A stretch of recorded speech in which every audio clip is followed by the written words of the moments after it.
Hey guys, we received this Jigsaw mini electric chainsaw for test and try. So this is with a De-walt battery, a 20-watt max. So the De-walt battery do not comes in this box, so you have to have your own De-walt battery.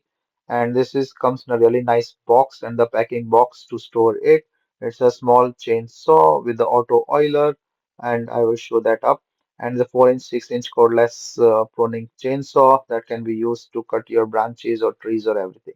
So this comes with everything except the battery. So you have to get your own battery. These are the additional chainsaw stock that you can use.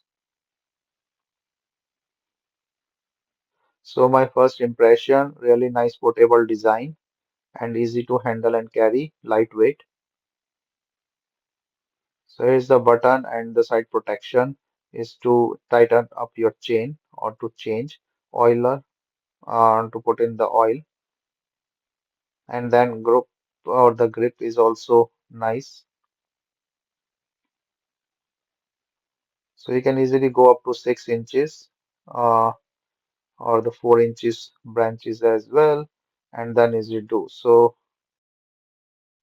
And then once you're done, have this protective care covering or the casing on the top as well, and then you can store this easily. So basically all the accessories are also provided, like extra chain, extra handle thing to hold the chain in here, gloves, protective glasses. So, the gloves are also there with the grip, this stick on the rubbery thing, so you can easily grip them.